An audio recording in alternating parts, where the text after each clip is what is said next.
بس بھی کر دیں احمد، اب تو دن کی روشنی پھیل گئی ہے۔ نور پوری رات احمد کی شدت کو سہ کر اب تھک چکی تھی۔ پوری رات کے جاگے ہوئے تھے، لیکن احمد تھا کہ اس کی بے خودی میں ذرا بھی فرق نہیں آ رہا تھا۔ شادی کی رات تھی، اسی لیے جھجک کے مارے وہ اس سے زیادہ انکار بھی نہیں کر پائی، لیکن سردیوں کی طویل رات گزارنے کے بعد اب صبح کی روشنی پھیل چکی تھی۔ وہ بے تحاشا تھکن سے چور ہو چکی تھی۔ بالآخر بے بسی سے اس نے ہاتھ جوڑ کر احمد کی منتیں کی تھی، تب وہ پیچھے ہٹا تھا۔ آنکھیں اس کی بھی نیند سے چور تھی، لیکن نور کی خوبصورتی اور حسین چہرے نے تو اسے پاگل کر کے رکھ دیا تھا۔ بہرحال اب وہ کروٹ بدل کر سو چکا تھا۔ نور کی آنکھیں بھی نیند سے بوجھل تھی۔ جیسے ہی وہ گہری نیند میں گئی تھی کہ کمرے کے دروازے پر دستک ہوئی تھی۔ احمد بے خبر سو رہا تھا، اس لیے نور ہی کو اٹھنا پڑا تھا، اور اس نے دروازہ نہیں کھولا تو تھا۔ بڑی مشکل سے کمرے کے دروازے تک ہی نیند میں جھولتی ہوئی پہنچی تھی۔ کہنے لگی، کون ہے؟ تو اس کی ساس کہنے لگی، بیٹی 9 بج گئے ہیں، تمہارے گھر والے ناشتے لے کر آ رہے ہیں، تم لوگ اٹھ جاؤ، تیار ہو کر آ جاؤ۔ نور کا دل چاہا کہ رو دے۔ 7 بجے تو اس کے بیٹے نے اس کی جان چھوڑی تھی۔ وہ مشکل سے ہی 2 گھنٹے سوئی تھی، اور اب سے نیا کام شروع ہو گیا۔ جب ساسو ماں نے دروازہ کھٹکھٹایا تو اس نے ایک ہی نظر احمد پر ڈالی، جو بے خبر سویا ہوا تھا، لیکن پھر خاموشی سے کپڑے نکالے اور واش روم کی جانب چلی گئی تھی۔ وہ نہا دھو کر باہر نکل آئی اور پھر واپس آئی، تیار ہوئی اور دوبارہ سے نیچے کمرے سے باہر آ گئی۔ تب تک اس کے گھر والے بھی ناشتہ بھی لے کر آ چکے تھے، اور اس کے ساتھ ہی وہی بیگم کہنے لگی، بیٹی احمد کو اٹھاؤ، کتنی بری بات ہے، تمہارے گھر والے ناشتہ لے کر آئے ہیں۔ لیکن وہ تو احمد کے پاس جانے سے بھی کترا رہی تھی۔ وہ نہیں چاہتی تھی کہ دوبارہ احمد کو آواز دے یا اسے اٹھائے۔ رات بھر کتنی شدت سے اس نے دکھائی تھی۔ دل میں کہیں نہ کہیں احمد کا ڈر اس کے دل میں بیٹھ گیا تھا کہ کہیں وہ اس کے پاس جگانے جائے تو پھر وہ شروع ہی نہ ہو جائے۔ کہتا تھا، دل نہیں پا رہا تھا تم سے، بس نہیں چاہ رہا تھا اس رات کو مزید طویل کر دو اور تمہاری قربت خود کو سیراب کرتا رہوں۔ اور اس کی باتوں نے نور کو جانے سے کترن مجبور کر دیا تھا، لیکن فہمیدہ بیگم اسے بار بار کہہ رہی تھی کہ وہ گھبراتے ہوئے کمرے میں گئی، اور اب بھی گہری نیند سویا ہوا تھا۔ ویسے بھی 11 بج چکے تھے۔ وہ احمد کے پاس آئی اور اس کا ہاتھ پکڑ کر اسے ہلانے لگی تھی۔ کہنے لگی، احمد جلدی سے نہا کر تیار ہو جائیں، اٹھ جائیں، میرے گھر والے بھی آئے ہوئے ہیں، ناشتہ لے آ چکے ہیں، سب ناشتے پر آپ کا انتظار کر رہے ہیں۔ جبکہ احمد تو گھوڑے بیچ کر سو رہا تھا۔ آپ کا پوچھ رہے ہیں؟ عمار آلود آنکھیں بمشکل ہی احمد نے کھولی۔ جب نور کا نکھرا روپ دیکھا تو پھر سے دماغ پر نئے سرے سے سرشاری چھائی ہوئی تھی۔ اسے کھینچ کر خود پر گرایا تھا۔ نور تو سافٹ کے لیے اس افتاد کے لیے تیار نہیں تھی، اس لیے بے سختی سے اس کے اوپر جا کر گری۔ کہنے لگا، تمہارے پہلو سے نکلنے کو دل نہیں چاہتا، ایک تو کم بخت کے رشتے دار بھی مجھے اس لیے زہر لگتے ہیں، میاں بیوی کو تو وقت گزارنے ہی نہیں دیتے۔ کہنے لگی، پلیز چھوڑے مجھے احمد۔ اپنی مانی اب پھر ایک بار کی تھی اور اس کے بعد ہی اسے چھوڑا تھا۔ خود نہانے چلا گیا اور وہ زچ ہو کر رہ گئی تھی۔ باہر آیا تو تولیہ اس کے منہ پر پھینکا اور وہ کہنے لگا، میں تو اپنے سسرال والوں کے ساتھ ناشتہ کرنے جا رہا ہوں، تم جاؤ دوبارہ نہا کر تیار ہو جاؤ، پھر سب کو وجہ بھی بتا دینا۔ نور کا بس نہیں چاہ رہا تھا کہ وہ رو دے۔ بہرحال وہ جا چکا تھا اور نور نے دوبارہ سے غسل کیا اور وہی کپڑے پہن کر تیار ہو کر باہر نیچے آ گئی تھی، لیکن سر پر دوپٹہ اچھے طریقے سے ڈھانک لیا تھا تاکہ کسی کو شک نہ ہو۔ سب کے ساتھ ناشتہ کیا۔ ناشتہ کرنے کے بعد احمد پھر اسے اشارہ کر رہا تھا کہ چلو کمرے میں، لیکن وہ تنگ آ چکی تھی، اس لیے فہمیدہ بیگم ان کے ساتھ ہی بیٹھی رہی، باتوں میں مصروف تھی، لیکن احمد بار بار اپنی نگاہوں سے اسے کمرے میں جانے کا اشارہ کر رہا تھا۔ نور کا دل بڑی زور زور سے دھڑک رہا تھا، لیکن وقت یوں ہی گزرنے لگا۔ احمد نے آ کر غصے میں کمرے میں چلایا گیا، دروازہ بھی بڑے زور سے مارا تھا۔ فہمیدہ بیگم کہنے لگی، اسے کیا ہوا ہے؟ کہنے لگی، پتہ نہیں۔ بہرحال وہ خاموش رہی تھی، کمرے میں نہیں گئی تھی، رات کو ہی کمرے میں گئی، ولیمہ تھا، اور پھر وہ پارلر چلی گئی تھی۔ رات کو گرے اور سلور رنگ کی میکسی میں وہ کمال لگ رہی تھی، قیامت ڈھا رہی تھی، اور احمد تو اس پر نگاہیں ہٹانا ہی بھول گیا تھا۔ جب وہ دونوں اسٹیج پر بیٹھے ہوئے تھے تو احمد نے اس کا ہاتھ پکڑ رکھا تھا۔ بیٹھتی ہی اس کے کان میں سرگوشی کرنے لگا، کہنے لگا کہ آج تم مجھ سے بچو گے نہیں۔ لیکن نور کا سر چکرا رہا تھا، پوری رات وہ نہیں سو پائی تھی، اور ابھی بھی پھر پورا دن فہمیدہ بیگم کے ساتھ بیٹھی رہی تھی، اور اب اس کی بس ہو چکی تھی۔ اب تو یوں نیند تھی کہ نیند سے برا حال تھا، اور اس میں اتنی ہمت نہیں تھی کہ آج بھی احمد کے ساتھ رت جگہ کاٹ دے۔ رات کو نور کی والدہ صفیہ بیگم فہمیدہ بیگم سے کہا کہ ہمارے یہاں رواج ہے کہ ولیمے پر ہم بیٹی کو اپنے گھر لے جاتے ہیں اور اگلے روز دولہا اس کے گھر والے آ کر لے جاتے ہیں، تو آج ہم نور کو اپنے ساتھ لے کر جا رہے ہیں۔ فہمیدہ بیگم نے تو کوئی بات نہیں کی تھی، لیکن احمد کے تو جیسے ہوش ہی اڑ گئے تھے۔ کہنے لگا نہیں، ایسا ہرگز نہیں ہو سکتا، نہیں نہیں، کبھی بھی نہیں، ہمارے یہاں ایسا کوئی رواج نہیں ہے، تو اس لیے برائے مہربانی نور کو جانے کی اجازت نہیں۔ فہمیدہ بیگم اس کے کندھے پر ایک تھپکی لگائی اور کہنے لگی بس بھی کرو، اس طرح سے بڑوں کو جواب نہیں دیتے۔ کہنے لگی نور کو آپ اپنے ساتھ لے جائیں، کوئی بات نہیں۔ نور بھی ایسے ہی چاہتی تھی کہ اپنی ماں کے ساتھ گھر چلی جائے اور نیند پوری کرے۔ سر پھٹ رہا تھا اس کا، لیکن احمد اسے جن نگاہوں سے دیکھ رہا تھا نور کا بس نہیں چل رہا تھا۔ نور نے اپنی نگاہیں بدل لی کیونکہ وہ نگاہوں کے اشارے سے یہی کہہ رہا تھا کہ نور خود منع کر دے گی، لیکن وہ مائکے نہیں جانا چاہتے۔ لیکن نور نے اس کی بات اس طرف نہیں دیکھا ہی نہیں اور اپنے والدین کے ساتھ واپس گھر آ گئی تھی۔ بس جیسے ہی کپڑے چینج کیے اور وہ سونے کے لیے لیٹی تھی، احمد کا فون آنے لگا اور اس نے فون اٹھایا۔ کہنے لگا یہ کیا طریقہ ہے، تمہارے گھر والوں کا ایسا کون کرتا ہے؟ کہنے لگی احمد یہ رسم ہے۔ کہنے لگا بھاڑ میں جائے رسم، ایسی رسم میں تمہیں لینے آ رہا ہوں اور تم جلدی سے تیار ہو جاؤ، میرے ساتھ واپس گھر آؤ گی۔ احمد بہت غصے میں تھا۔ کہنے لگی احمد میری بات سمجھنے کی کوشش کرے، میں اپنے والدین سے کیا بہانہ بناؤں گی؟ وہ کہنے لگا کچھ بھی بہانہ بناؤ، میں کچھ نہیں جانتا، لیکن میں آ رہا ہوں۔ اچھا یہ بتاؤ کہ تم نے چینج تو نہیں کیا؟ وہ کہنے لگی کہ میں سب کچھ چینج کر کے سونے لگی تھی۔ اور وہ کہنے لگا مجھے نہیں پتا، میں ابھی آ رہا ہوں اور تم مجھے واپس اسی طرح جلدی سے تیار ہو جاؤ، ویسے ہی لگو جیسے ولیمے میں لگ رہی تھی۔ تمہارے زیورات میں اتاروں گا، تمہاری ایک ایک چیز میں اپنے ہاتھوں سے اتاروں گا، لیکن جیسے ہی سہاگ رات کو اتاری تھی، تم ہوتی کون ہو میری بغیر اجازت کے چینج کرنے والی؟ تم میری ہو اور میری اجازت کے بغیر تمہیں کچھ بھی کرنے کی اجازت نہیں ہے۔ نور کا تو جیسے سانس سینے میں ہی تھم گیا تھا، کیونکہ وہ بہت غصے میں کہہ رہا تھا۔ اور وہ پھر نور کہنے لگی پلیز احمد میری بات سمجھنے کی کوشش کریں، ابھی نہیں احمد میری بات کو سمجھے۔ لیکن احمد میرے گھر والے پریشان ہو جائیں گے اور مجھے کوئی فرق نہیں پڑتا کون پریشان ہوتا ہے، کسے برا لگتا ہے، مجھے کوئی فرق نہیں پڑتا، تم میری بیوی ہو اور بس مجھے تمہیں اسی حالت میں دیکھنا ہے۔ مجھے رات کو تم اپنے کمرے میں چاہیے تو بس چاہیے، میں تمہیں ہر رات اپنے بستر پر دیکھنا چاہتا ہوں۔ تمہارے پاس صرف 15 منٹ ہے، 15 منٹ کے اندر ویسے ہی تیار ہو جاؤ جیسے کہ تم ولیمے پر لگ رہی تھی، سو رہے بھی ویسے بھی پہن کر رکھنا۔ میں تمہیں اشارہ کر رہا تھا کہ اپنی والدہ کو منع کر دو، کوئی بھی بہانہ بنا دو، لیکن تم نے تو میری طرف دیکھنے کی جرات ہی نہیں کی۔ ایک دفعہ دیکھ لیتی تو تمہاری نظر میں میری یہ اہمیت ہے۔ پتہ نہیں احمد کو ہوا کیا تھا کہ کچھ بھی سن نہیں رہا تھا، سننے کو تیار نہیں تھا، اور اپنی بات کہہ کر اس نے فون بند کر دیا تھا۔ نور سوچ میں پڑ گئی تھی کہ کیا کرے اور کیا نہ کرے، بہرحال سب سے پہلے اس نے اپنی والدہ کو اعتماد میں لیا اور کہنے لگی کہ وہ احمد کی کچھ طبیعت ٹھیک نہیں ہے، میں احمد کے گھر جا رہی ہوں، پھر کبھی رہنے کے لیے آ جاؤں گی۔ اس کی والدہ نے زیادہ اعتراض نہیں کیا تھا، کہنے لگی ٹھیک ہے، لیکن نور کو یہ مناسب نہیں لگا تھا کہ وہ دوبارہ سے وہ ولیمے کا جوڑا پہنے۔ البتہ اس نے سب کچھ پیک کر کے رکھ لیا تھا۔ احمد نے صرف باہر مین گیٹ پر ہی ہاتھ دیا تھا اور نور سے کہنے لگا کہ باہر آ جاؤ، میں اندر نہیں آؤں گا۔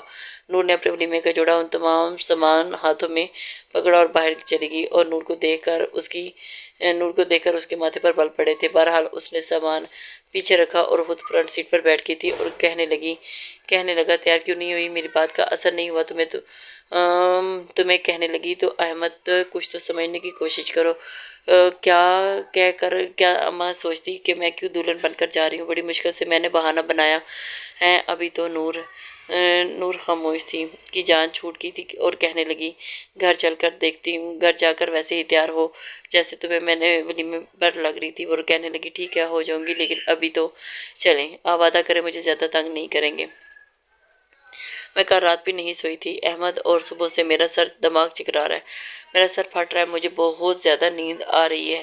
وہ کہنے لگا گھر تو چلو پھر بتاتا ہوں تمہیں، تمہیں سلاتا ہوں، بڑی میٹھی نیند سلاؤں گا اور تمہیں۔ اس کی آنکھوں میں شوخی نچ رہی تھی۔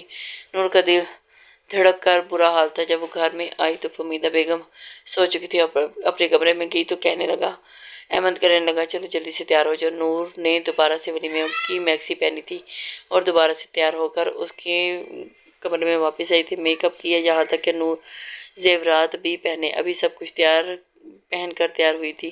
دوپٹہ سر پر لینے کی کوشش کی تو احمد اس کے قریب آ گیا اور اس کی گردن پر اپنے لب رکھ چکا تھا اور پھر سے اس نے نور پر اپنی منمانیاں شروع کر دی تھی۔ وہ تھکن سے چور تھی، رات 2 بج چکے تھے اور ابھی وہ رونے لگی، لیکن احمد تھا کہ بس کرنے کو تیار ہی نہیں تھا اور اس کے سامنے ہاتھ جوڑنے لگی تھی کہ خدا کے لیے بس کر دو، مجھے سونے دو۔ لیکن ایسا لگتا تھا کہ جیسے اس پر کوئی جنون سوار ہے، کچھ نہیں سن رہا تھا۔ ساری رات نور کی آنکھوں میں گزر گئی۔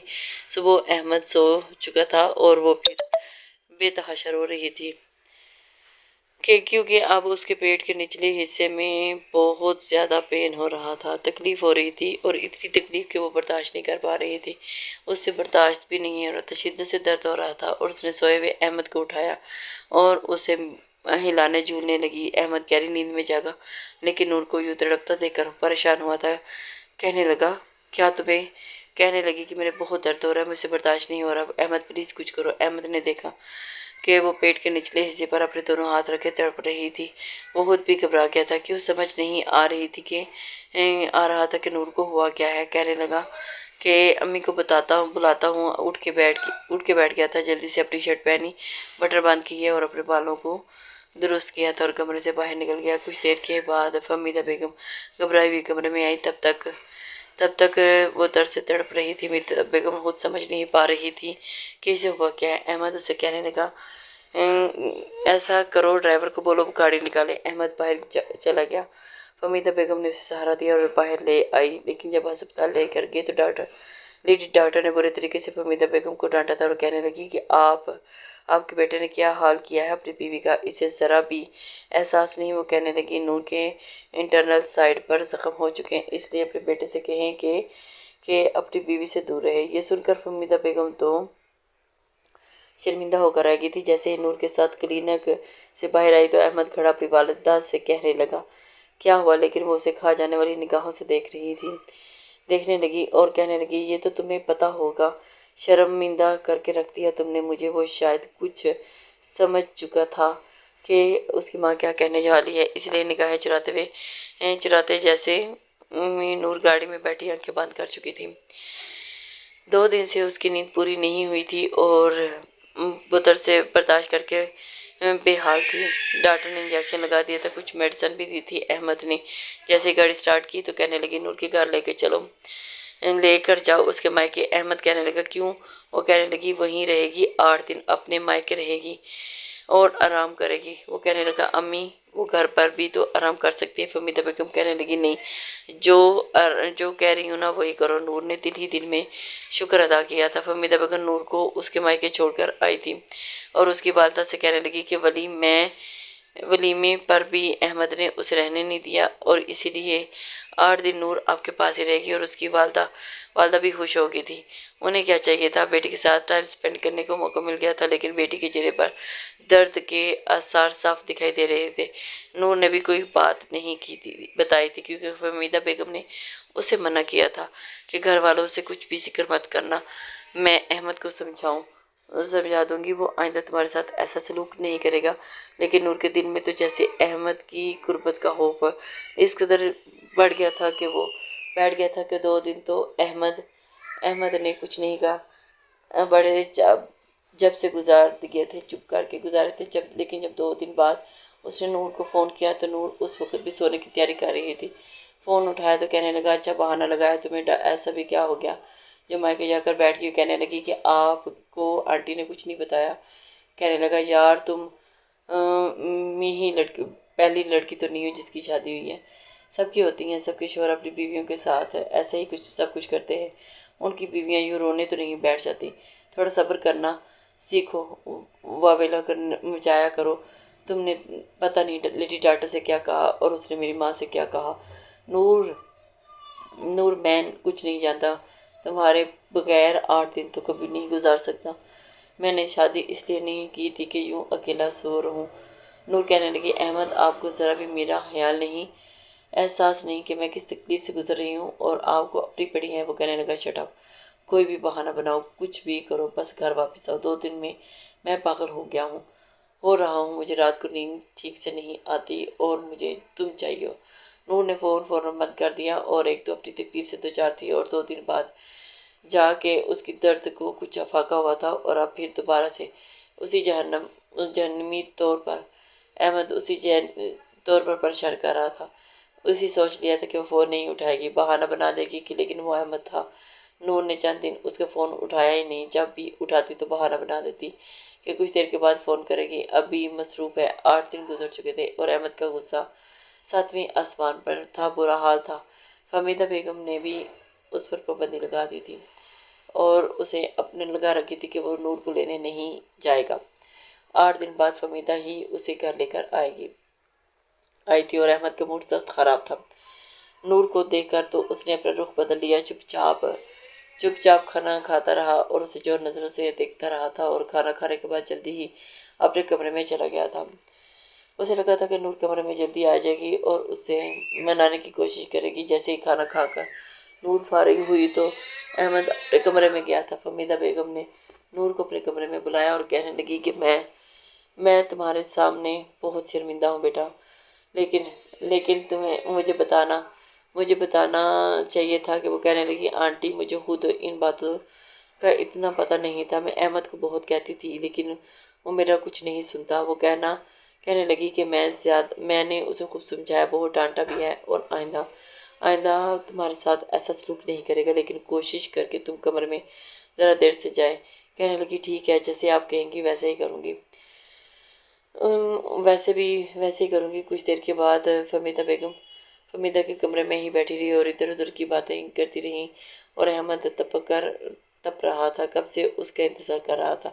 رات کے 11 بجے نور کمرے میں آئی تھی اور وہ لیپ ٹاپ پر بے فائدہ وقت گزاری کر رہا تھا۔ نور کو دیکھ کر اسے بے تحاشا غصہ آیا تھا۔ نور جیسے ہی اندر آئی کہنے لگا دروازہ بند کرو، دروازہ بند کر کے لاک کر دو۔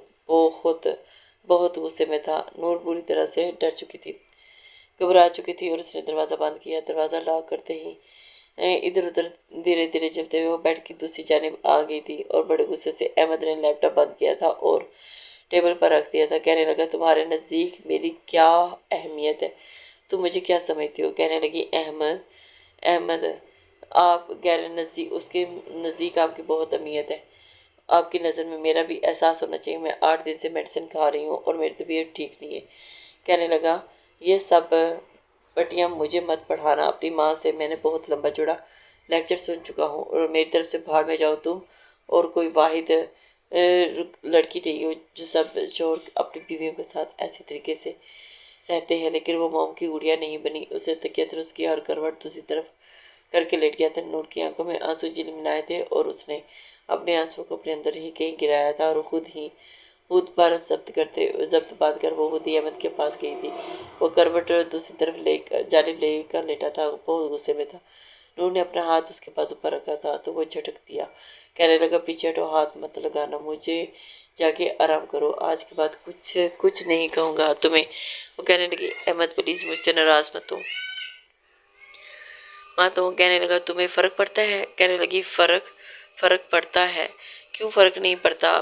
میں آپ سے محبت کرتی ہوں، آپ کی بیوی ہوں، آپ مجھ سے یوں منہ موڑ کر لیٹ تو مجھے فرق پڑے گا نہ؟ بس یہ کہنا تھا کہ احمد نے اس کی طرف اپنا رخ بدل لیا اور کہنے لگا پڑتا ہے تمہیں فرق، تمہیں پتہ ہے میں تم سے ناراض ہوں؟ کہنے لگی ہاں مجھے نظر آ رہا ہے، منہ پھلایا ہوا ہے، آپ نے مجھے دیکھ نہیں رہے تو ظاہر ہے آپ مجھ سے ناراض ہی ہیں۔ کہنے لگا ناراض ہوں تو مجھے مناؤ بھی، اب راضی کرو۔ اس کی آنکھوں میں ایک برآفتگی تھی۔ ایکس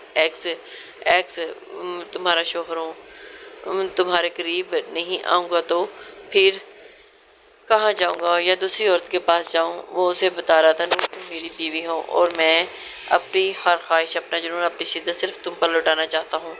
تم ہی انکار کرو گی تو تم ہی روکو گی تو تم ہی بتاؤ تم بہانے بناؤگی تو پھر میں کیا کروں گا، بتاؤ مجھے، وہ اسے پوچھ رہا تھا۔ لیکن نور خاموشی سے اس کی باتیں سن رہی تھی۔ نور نہیں چاہتی تھی کہ کوئی ایسی بات کرے جس کی وجہ سے وہ تھوڑا سا اور جذباتی ہوتا، اس لیے تمہاری اس قسم کی باتیں صرف میری ضد کو بڑھاتی اور کچھ نہیں کرتی، اور جب مرد ضد میں آ جائے تو پھر کچھ نہیں دیکھتا۔ چلو آؤ، مجھے بتاؤ، مجھے بناؤ، اور ویسے بناؤ جیسے میں راضی ہو سکتا ہوں۔ تم نہیں آؤ گی تو میں آؤں گا، اور میں آؤں گا تو پھر صبح پھر تمہیں ہسپتال جانا پڑے گا۔ پتہ نہیں لیڈی ڈاکٹر کو تم نے کتنے پیسے دے کر سکھایا تھا وہ ایسی جملے بولے تاکہ میں تم سے دور رہ سکوں۔ سوال ہی پیدا نہیں ہوتا کہ میں تم جیسی عورتوں کی چالیں اچھے طریقے سے جانتا ہوں۔ شوہر سے دور رہنے کے نئے طریقے ڈھونڈ لیے ہیں تم لوگوں نے۔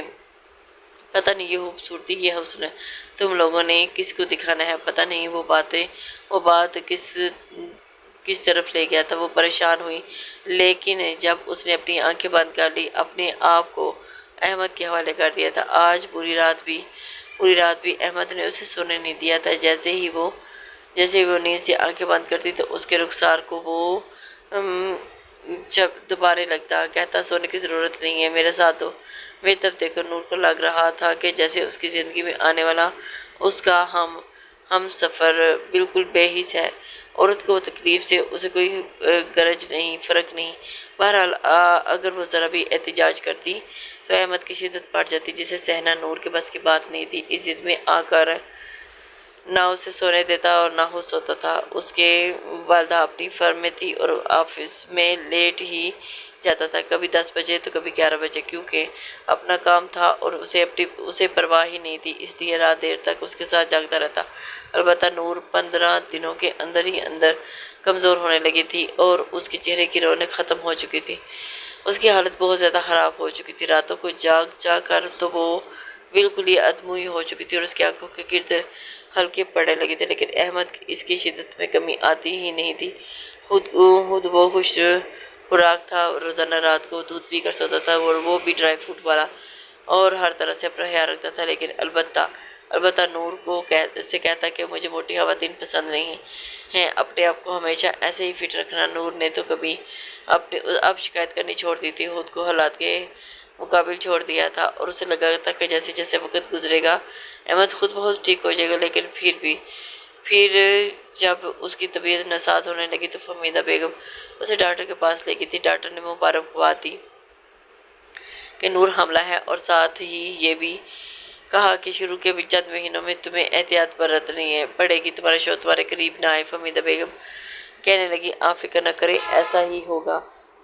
اور ڈاکٹر نے کہا کہ اگر اس کا شوہر اس کے قریب آیا تو اس کی یہ حمل ضائع ہو سکتا ہے، اور اس کا نظام پہلے سے بہت نازک ہو چکا ہے، بہت زیادہ خیال رکھنے کی ضرورت ہے۔ لیکن ڈاکٹر نے تو اسے بستر سے اٹھنے سے بھی منع کیا تھا۔ یہ خبر جب احمد کو پتہ چلی تو وہ بھڑک اٹھا، کہنے لگا کہ یہ ڈاکٹر کرتی کیا ہے، یہ کیا تماشا ہے، تم نے کھڑا کر دیا، بچہ کہاں سے ہو گیا؟ میں تو ابھی بھی ایسی کسی موڈ میں نہیں تھا، مجھے اولاد نہیں چاہیے، میں کل ہی تمہارا آپریشن کروا دوں گا، مجھے بھی بالکل بھی بچہ نہیں چاہیے، ابھی تو مجھے صرف اور صرف تمہارے ساتھ اپنی شادی شدہ لائف کو انجوائے کرنا ہے۔